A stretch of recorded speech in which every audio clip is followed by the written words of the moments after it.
Elo, you've brought 4 cars here to the Hurlingham Club for the London Concours. Tell us about the cars and also about your little operation down in Hayes, the London Motor Museum. Yes, we are here today, nice summer's day, July 2011, 28th of July. Not so hot, perfect for a car show at the Hurlingham Club in Fulham. We've brought over today 4 cars. We have the Mansouri Phantom up front at the entrance as you come into the right, which is a matte black Phantom, completely customized with a Mansouri body kit inside outside. Right here we have a car that needs no introduction, obviously the world's fastest car till last year when it got over, you know, it got beat by the Bugatti Veyron. This is the SSC Ultimate Aero TT twin turboed. This is actually the #1 car, VIN number 001. This is the car that broke the record. So you're looking at a very legendary car. So this is like a top trumps card. It's a top trumps card, yes. It's one that I wanted to keep for life, and then when the record went with it, I decided to sell it. Okay. So it's now not for sale if anybody wants to buy it. I'm trying to buy the new Bugatti Supersport to have the world's fastest car in the museum. That's the aim.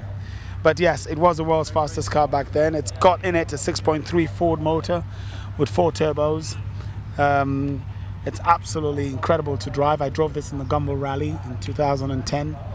When the record was broken, I thought, what the heck? I took it out of the museum and I decided to drive it for the first time, really drive it. Okay. And I did a top speed of 191 miles an hour in Nevada, which was actually not the top speed because it can go up to 257 miles an hour.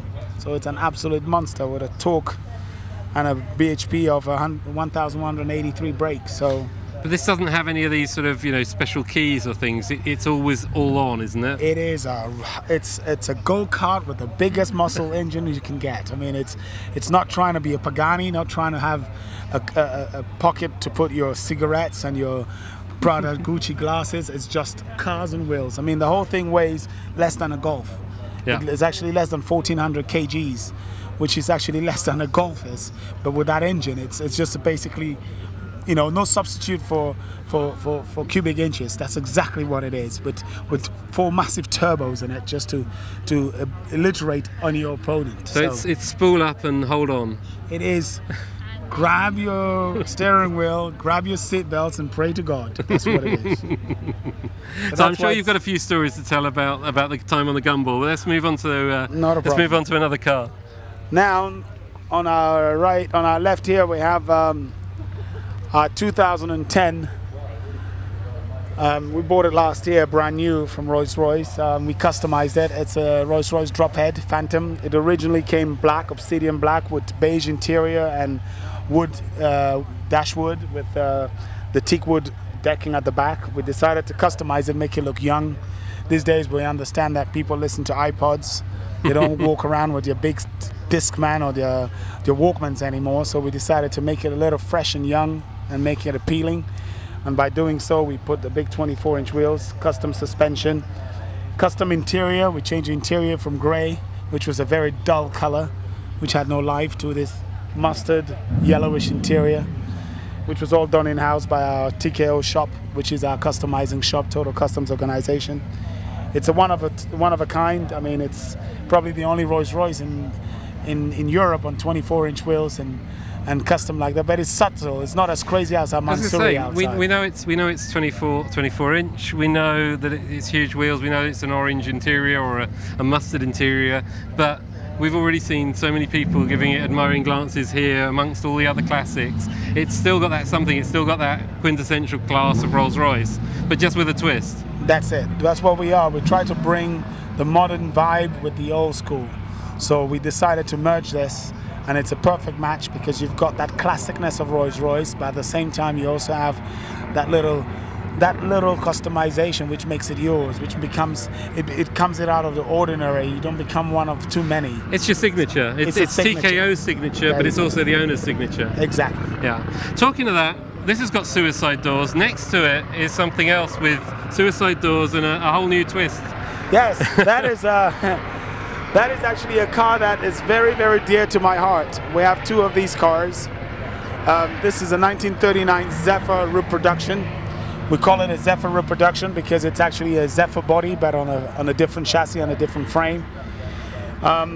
I went to the New York Design Museum, and I was so amazed because they were showing the best designed items of the 19th century and the 20th century. And in the 20th century hall, the only automobile that was in there was a Zephyr. And I thought, it's true, it is absolutely exquisite in design, and therefore we decided to purchase one. And then we didn't want it to have its 85 brake horsepower, which it originally had. We wanted to be able to drive it to go to Manchester in 2.5 hours. So we took the body and we landed it on a Cadillac Escalade chassis, put a brand new Vortex 5.4 liter engine in there, fuel injection, it's got everything, it's got, you know, navigation, but we've kept the decadence of the old school. The only thing we've kind of modernized a little is the tires, because with the disc brakes, we couldn't keep the old radial wheels. The car was very for the suspension.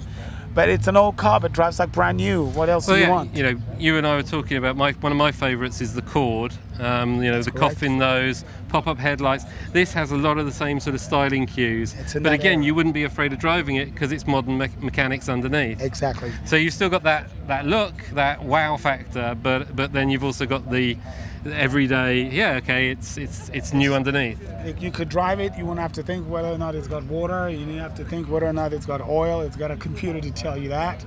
But at the same time, it's a modern gentleman. The modern gentleman lives in an apartment in central London with, you know, with modern amenities, goes on the internet, does not send a fax or a telex or, you know, or a telegram.